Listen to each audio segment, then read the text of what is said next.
안녕하세요. 여러분께 진실만을 전달드리는 대여배 조선업 멘토 황대근입니다. 오늘은 성광밴드 함께 살펴보도록 하겠습니다. 최근에 실적 역시 잘 나오는 모습이 나타나면서 우리가 예상했듯이 기자재 업체들 중에서 성광밴드가 실적 강세주로서 주목을 받고 있다라는 점 말씀을 드리고 싶습니다. 특히 최근에 또 자사주 매입도 하면서 주주 환원에 대한 의지를 강하게 표출을 해줬습니다. 하반기로 갈수록 밸류업 소유주로서의 가능성도 배제할 수 없는 상황이다라고 설명을 드릴 수 있겠고, 전쟁에 대한 이슈가 지속이 되고 있기 때문에 이 에너지 공급난에 대한 이야기가 나오게 되면 관련된 훈풍까지 불 수 있지 않을까 생각을 하고 있습니다. 실제로 최근에 굉장히 다양한 모멘텀들이 등장하고 있다라고 보고 있는데, 이제는 태양광 관련된 사업 분야까지 확장하겠다라는 의지를 표출해주면서 신재생 관련된 모멘텀까지 받을 가능성이 존재한다라고 생각을 하고 있습니다. 최근 들어서 천연가스에 대한 이야기도 빼놓을 수 없기 때문에 LNG 관련된 모멘텀을 받을 수 있을지, 이 선가 지수가 어떻게 동향을 보여줄 수 있을지 이 부분도 함께 파악을 해보면서 앞으로의 중장기적인 방향성 함께 이야기해보는 시간 갖도록 하겠습니다. 우선은 현재 성강밴드의 동향을 좀 파악을 해보면 24년 4월 달을 기점으로 해서 상승에 대한 흐름이 유지가 되고 있다는 점 말씀을 드리고 싶습니다. 이 대기업 채널에서 제가 지속적으로 기자재 업체들은 여러 가지 설명을 드렸었는데, 그 중에 대표적으로 성강밴드를 좀 강조를 드렸던 기억이 납니다. 상반기부터. 그래서 이러한 관점이 유효하게 맞아떨어져 가고 있다는 점 말씀을 드리고 싶습니다. 수급적인 측면으로 보게 되었을 때 최근 들어서 다소 아쉬운 점은 외국인의 매도세가 나타나주고 있다, 자, 이렇게 말씀을 드릴 수 있겠는데, 전반적으로 증시 역시 변동성을 보여주고 있는 구간이기 때문에 어떻게 보면 좀 당연한 결과가 나타나고 있지 않나 생각합니다. 그래서 다시금 외국인 자금이 조금씩 들어오는 상황에서 성광밴드 주가 역시 상승에 대한 모습이 나타날 가능성이 있다는 점 말씀드리고 싶습니다. 재무적인 측면은 아마 여러분들도 지겹도록 봤을 거라고 생각합니다. 저도 항상 재무적인 측면 여러분과 공유하고 있기 때문에 뻔한 이야기일 수 있지만 다시 한번 말씀드리도록 하겠습니다. 23년 12월보다 24년부터 26년까지 실적을 좀 보게 되면 24년 같은 경우에는 전반적인 컨센 자체가 매출은 소폭 하락하지만 영업이익은 증가세를 전망을 하고 있다. 특히 26년까지 우상향하는 전망을 하고 있고, 우리가 살펴볼 수 있는 점이 바로 PBR 측면이었죠. 항상 저 PBR 기준치에 속해 있던 종목이 바로 성광밴드이기 때문에 자사주 매입에 대한 부분을 이미 보여줬던 기업이 밸류 프로그램에 대한 흐름이 나타난다고 하면 저 PBR이던가 밸류 프로그램 관련된 모멘텀으로도 움직일 가능성이 있지 않을까 개인적인 말씀을 드리고 싶습니다. 이 항상 성광밴드 같은 경우에는 영업이익률 강세 흐름이 나타났는데, 이번 분기도 증가를 해주면서 무려 30%까지 영업이익률이 증가했다라는 이야기와 함께 시장의 관심도가 굉장히 증가를 했습니다.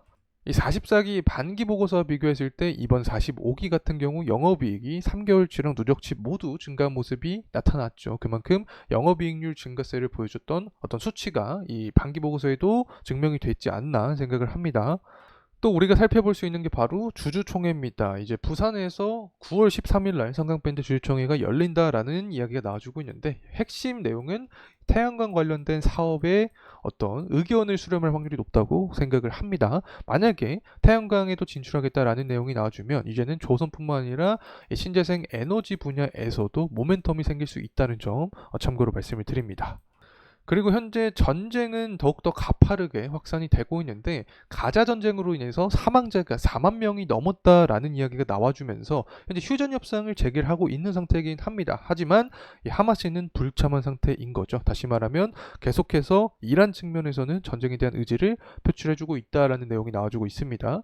제가 개인적으로 다양하게 이런 전쟁에 대한 이야기, 기사 내용이 다양하게 나올 수 있긴 하지만 11월 대선 전까지 확산이 되지 않을까 생각을 하고 있습니다. 항상 이러한 부분은 반복적인 패턴이었기 때문에 대선 전에 전쟁에 대한 부분은 확산될 가능성이 있지 않을까 개인적인 말씀을 드리고 싶고, 러시아도 이 본토 진격을 우크라이나가 굴제하고 있는 상황에서 서로 전쟁에 대한 의지를 강하게 표출을 해주고 있습니다. 특히 질렌스키 같은 경우에는 러시아 국토로 더욱더 진격하겠다라는 내용이 나와주고 있고, 장거리 공격도 하겠다라는 이야기부터 해서 대외적인 명분으로 평화를 주장하면서 계속해서 공격에 대한 의지를 적극적으로 표출해주고 있기 때문에 관련된 부분은 아마 대선 전까지 좀 나타날 확률이 있지 않을까 생각을 하고 있습니다.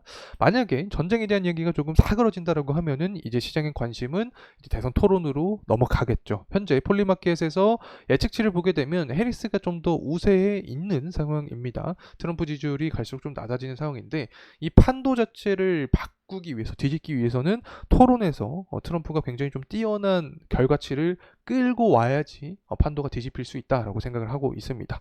트럼프는 결국에는 지금 주장하는 바가 무엇이냐? 조선 측에서 말씀을 드려보면 LNG 규제 폐지하겠다. 그리고 나서 중국을 제재하겠다. 무역 제재 얘기하는 거죠. 그래서 트럼프 지지율이 높아지면 조선에 대한 측면으로 강세론이 형성이 될 수 있다. 그러면 성광밴드는 조선에 대한 모멘텀도 받을 가능성이 있다고 생각합니다. 하지만 우리가 또 한 가지 살펴볼 수 있는 게 만약에 이번 주주총회에서 성광밴드가 태양광 쪽으로 사업을 이끌어가겠다라고 하면은 해리스가 유리한 입장이 되더라도 신재생 관련된 훈풍으로서 성광밴드도 향후 추가적인 모멘텀까지 받을 가능성도 존재한다는 점 참고로 말씀을 드리고 싶습니다. 그래서 이 대선에 대한 결과는 제가 지속적으로 여러분과 함께 할 예정에 있으니까 성광밴드 저와 함께 나아가면 좋을 것 같습니다. 자, 그리고 다시금 천연가스라던가 유가라던가 에너지 가격이 상승을 하고 있습니다. 지금까지는 침체 우려감으로 인해서 다소 하방 압력을 받았다라고 말씀을 드릴 수 있겠는데 최근 들어서 지표가 다 잘 나오고 있는 상황이죠. 소매 판매가 전일 예측치보다 실제가 높은 모습이 나타났습니다. 0.4%에서 1.0%까지 예측치가 0.4였는데 실제가 1.0이 나왔죠. 잘 나왔다라고 볼 수 있겠고 실업수당 청구 건수도 보게 됐을 때 예측치보다 실제가 낮은 모습이 나타났습니다. 전반적으로 침체에 대한 우려감이 해소가 되고 있다라고 생각을 할 수 있겠죠. 이러한 기세가 조금 더 유지가 될 수 있다면 전반적으로 경기가 살아나면서 금리 인하 가장 이상적인 시그널이 나올 수 있다고 생각합니다. 현재 제조업 지표가 8월 22일 날 나오게 됐는데 여기까지만 잘 나오게 된다고 하면 기름 수요랑 천연가스 수요가 증가한다라는 내용이 나와주면서 에너지 가격은 부각될 확률이 높다. 특히 전쟁에 대한 모멘텀도 지속이 된다라고 하면 공급량까지 더해지면서 수요는 증가하고 공급은 감소하니까 전반적으로 LNG는 자극이 될 확률이 높다. 그러면 성광밴드는 더욱더 강세에 대한 흐름이 나타날 확률이 높다고 생각을 하고 있고 성가지수가 이렇게 우상향하고 있는 상황인데 선별수주랑 LNG는 항상 얘기를 했으니까 이 부분 빼놓고 어떤 부분의 포인트를 봐야 될까를 생각을 해보면 결국에 컨테이너 지수라고 생각합니다. 현재 경제 상황이 돌아오고 있는 상황에서 물동량이 증가하면 발틱 운유 지수도 증가할 수 있겠죠. 그리고 나서 SCFI인 이 상하이 컨테이너 지수까지 상승하는 모습이 나타나면 선가 지수를 끌어올리는 원동력이 될 수 있지 않을까 생각을 하고 있습니다. 다시금 돌아와서 가격적인 흐름을 보도록 하겠습니다. 이번에는 주봉으로 보도록 하죠. 일단 8월 초 같은 경우 증시 쇼크가 일어났기 때문에 예외적인 상황으로 보게 되더라도 만약에 변동성이 있고 기술적인 현재 과매수 구간이기 때문에 조정이 나온다 하면 5일선을 이탈하지 않는 선에서 상승하는 게 중요하다. 5일선을 이탈하면 이 11선 구간에서는 지지를 받고 상승하는 것을 우리가 포인트로 삼아야 되지 않을까 생각합니다.